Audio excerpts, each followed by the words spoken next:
સમાચાર સુરતથી, જ્યાં એનસીબીની ટીમે મોટી કાર્યવાહી કરી છે। સુરતમાં દસ્તાન ગામે એનસીબીની ટીમે મોટી કાર્યવાહી કરી છે અને કેટલાક લોકોને ઝડપી લીધા।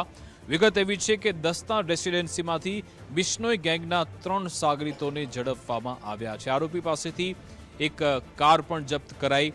બેંગ્લોરથી લવાયેલ ડ્રગ્સનો જથ્થો એનસીબીએ ઝડપ્યો। કરોડોના ડ્રગ્સ બાબતે પોલીસ બેડામાં ભારે ફફડાટ વ્યાપ્યો। ડ્રગ્સ કોને આપવાનું હતું તેને લઈ એનસીબીએ તપાસ તેજ કરી। સુરત એલસીબી અને એસઓજીની ટીમ પણ તપાસમાં જોતરાઈ છે। સુરતમાં નશાના કારોબારનો પર્દાફાશ થયો છે। પલસાણાના દસ્તાન ખાતે મોટા પ્રમાણમાં જે શંકાસ્પદ ડ્રગ્સનો જથ્થો છે તે ઝડપાયો છે। દ્રશ્યો આપ જોઈ શકો છો।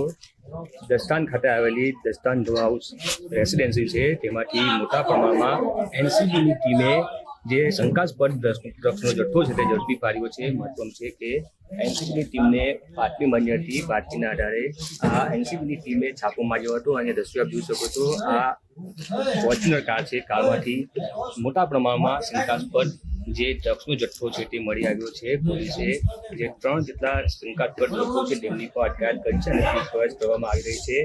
મહત્વનું છે કે આ બેંગ્લોર ખાતેથી આ ડ્રગ્સનો જથ્થો છે તે લાવવામાં આવ્યો હતો અને જે આ ડ્રગ્સના જથ્થા સાથે 3 જેટલા લોકો હતા તે આ જ સોસાયટીમાં, આ જ રેસિડેન્સીમાં રોકાયા હતા, જેની બાતમી જે એનસીબીની ટીમ છે તેને મળી હતી। ત્યારે છાપો મારતા મોટા પ્રમાણમાં કરોડો રૂપિયાનો જે ડ્રગ્સનો જથ્થો છે તે મળી આવ્યો છે। હાલ જે 3 જેટલા લોકો છે તેની પૂછપરછ કરવામાં આવી રહી છે। મહત્વનું છે કે આ ડ્રગ્સનો જથ્થો ક્યાં આપવાના હતા, કોને આપવાના હતા તે દિશામાં પણ તપાસ કરવામાં આવી રહી છે। થોડા સમય પહેલા જે પલસાણાના તાલુકામાંથી જે ડ્રગ્સની ફેક્ટરી છે તે ઝડપાઈ હતી, ત્યારે ફરી એક વખત પલસાણાના દસ્તાન ગામેથી કરોડો રૂપિયાનો જે શંકાસ્પદ ડ્રગ્સનો જથ્થો ઝડપાતા લોકોમાં ફફડાટ વ્યાપી જવા પામ્યો છે। હાલ 3 જેટલા લોકોની અટકાયત કરવામાં આવી છે અને તેઓની પૂછપરછ કરવામાં આવી રહી છે।